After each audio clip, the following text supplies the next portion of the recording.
Hello there, my name is Pedram. I'm an electronic engineer interested in brain-machine interface devices, and today we want to talk about it in a mind map format.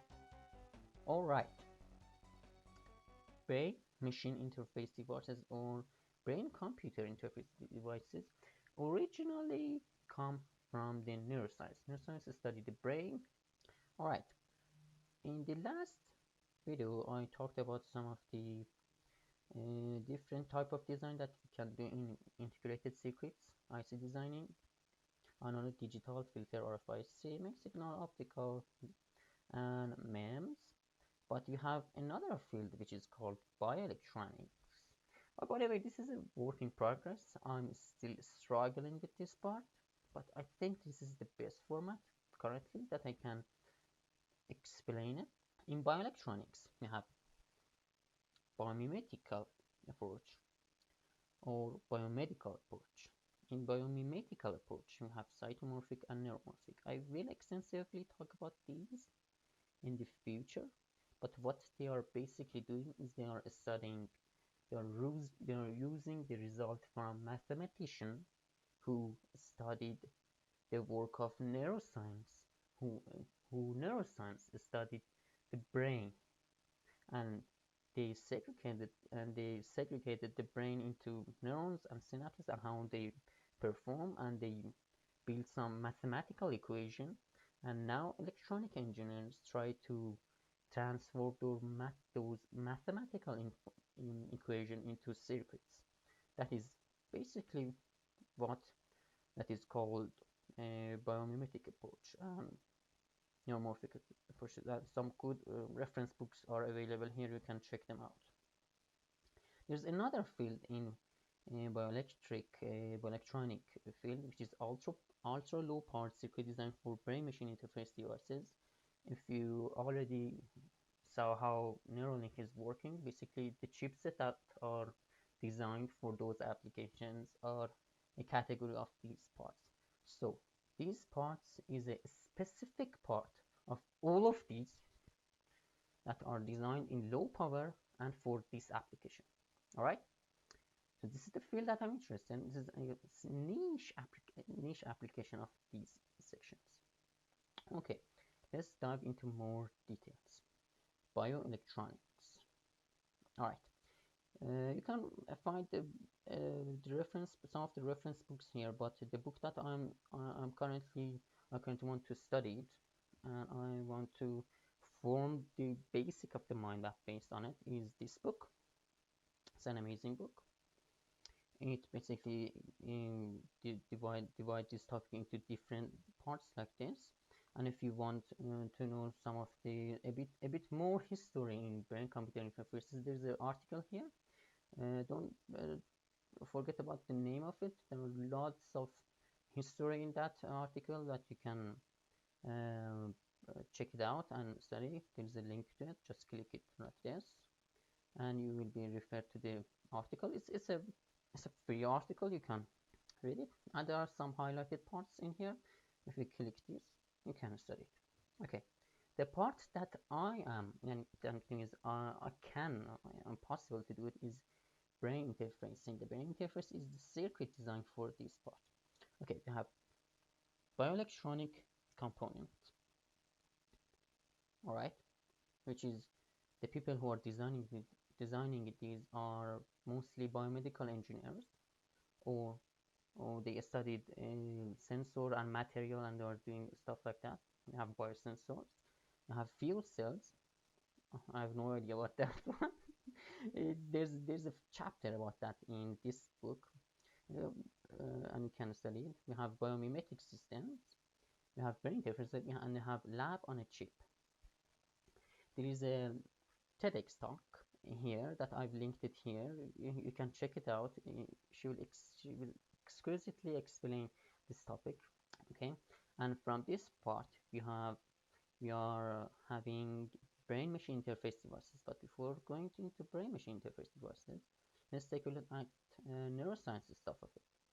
It's not necessary to know knowledge like this about neuroscience, just like Neuralink. They say you just need to be a big brain in your field and have lots of innovation, and just come here and we will teach you about the brain and how it works.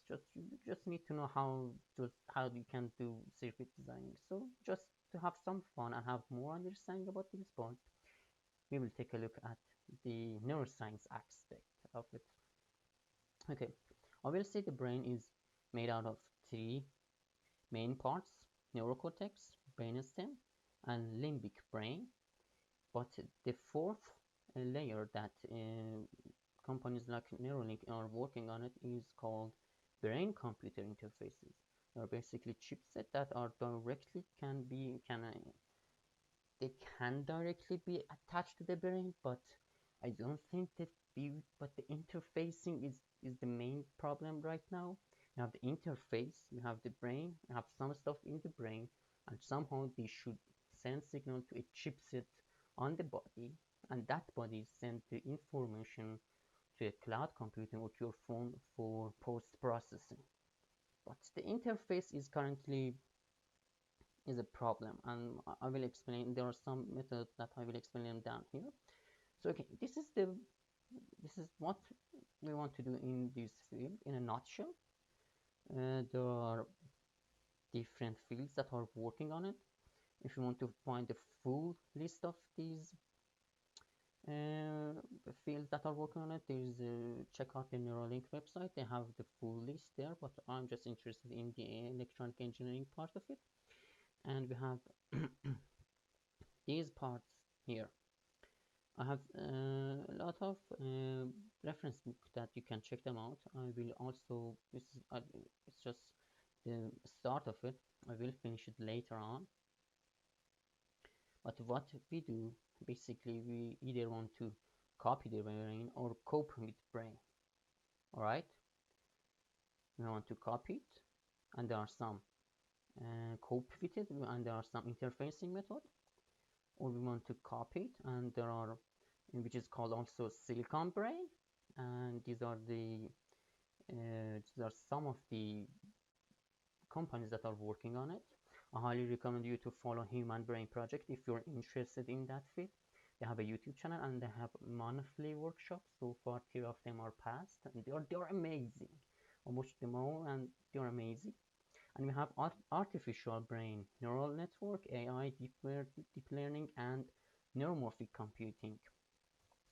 The reason that we are so concerned about copying the brain is because, for example, I am using an AI to remove my background, but training that AI takes a long time by just using AI and neural network on the old system. So they are developing new methods, neuromorphic computing and neuromorphic circuits, to make this process faster and more efficient.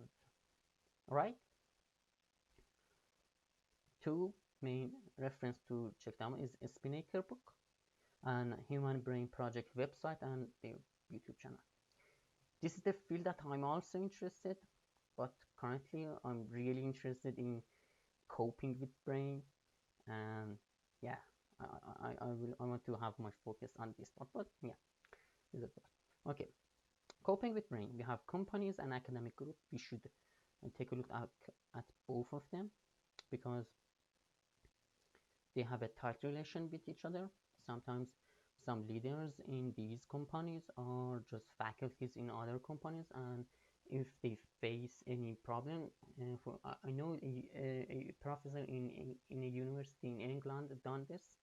They basically, when they were starting this field, they saw that, oh, this is too interdisciplinary field, and they made a new field for this part, and they just made a new field for it. Okay, the companies that I've named them here are Neuralink, Facebook, Kernel, and Thomas Oxley.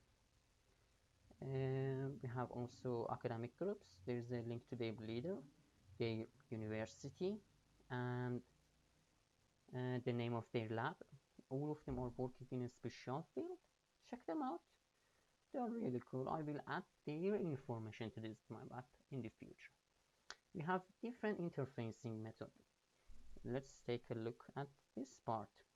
We have EEG, which is non-invasive. It's basically a sensor device that come on your head. It's usually 48 sensors, but there are better version of it.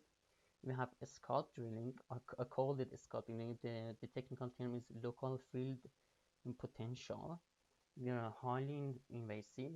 You have electromagnetic fluid in this. It's not a name. I just call that this. There's a professor in MIT that is working on it. Basically, instead of